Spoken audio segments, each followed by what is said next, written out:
आज सफाई कामगार आयोग के अध्यक्ष ने जिले के अधिकारियों के साथ बैठक की, जिसमें उन्होंने सफाई कर्मचारियों के लिए किए गए कार्यों की समीक्षा की। साथ ही भविष्य में इन कर्मचारियों के लिए किए जाने वाले कार्यों को लेकर भी चर्चा की, जिसमें नगर निगम आयुक्त भी मौजूद रही। दरअसल मध्य प्रदेश के नगरीय निकायों में काम करने वाले सफाई कर्मचारियों के हित को ध्यान में रखते हुए मध्य प्रदेश सफाई कामगार आयोग के द्वारा अलग अलग जिलों में समीक्षा बैठक आयोजित की जा रही है। इसी कड़ी में आज इंदौर में भी सफाई कामगार आयोग के अध्यक्ष प्रताप करोसिया के द्वारा अलग अलग विभागों के अधिकारियों की एक बैठक ली, जिसमें जिले में अब तक सफाई कर्मचारियों के हित को ध्यान में रखते हुए किए गए कार्यों की समीक्षा की गई। साथ ही सफाईकर्मियों के रिक्त पदों भर्ती और उन्हें मिलने वाली सुविधाओं की जानकारी भी अध्यक्ष द्वारा अधिकारियों से ली गई। वहीं मीडिया से चर्चा करते हुए आयोग के अध्यक्ष ने कहा कि विभिन्न स्तरों पर सफाईकर्मियों को उनके अधिकारों के तहत सुविधा मुहैया करने के उद्देश्य से यह बैठक आयोजित की जा रही है। उसी के मद्देनजर इंदौर में भी इस बैठक का आयोजन किया गया है। देखिए, जो मध्य प्रदेश शासन का नियम था, शासन के दिशा निर्देश थे कि ऐसे दैनिक वेतनभोगी जिन्हें अपने दैनिक वेतनभोगी के रूप में अपनी सेवाएं देते हुए 2007 में 10 वर्ष पूर्ण हो गए, ऐसे कर्मचारियों का स्थायीकरण किया जाए।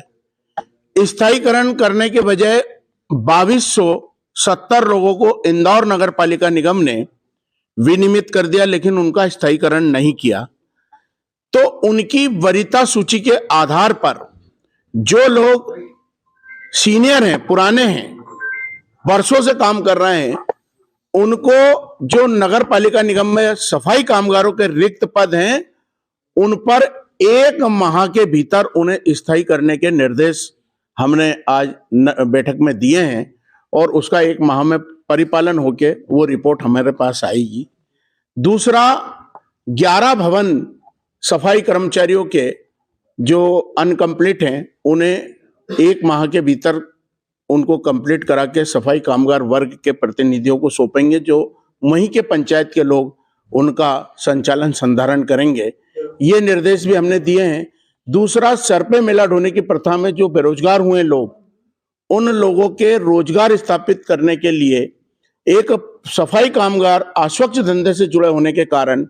उनके जीवन स्तर को ऊंचा कैसे उठाया जाए, तो इंदौर नगर निगम को हमने ये निर्देश दिए हैं कि इनका एक भव्य प्रशिक्षण केंद्र बनाया जाए, जिसमें जैसे वर्कशॉप है तो वर्कशॉप के जो वाहनों के सुधार के जो प्रशिक्षण है, जो नगर निगम शौचालय मूत्रालय बनाकर खड़ा कर देती है और उसमें सैनिटेशन के काम है, टाइल्स के काम है, रंगाई पुताई के काम है, इनके प्रशिक्षण करके इनको नगर निगम का सेवक बना के और इनसे काम लिए जाए, ताकि ये सफाई के कार्य से मुक्त होकर अन्य कार्यों में लगें। उस बात को भी इन्होंने स्वीकार की है। और पिछली बार जो हमारा महर्षि वाल्मीकि प्रशिक्षण भवन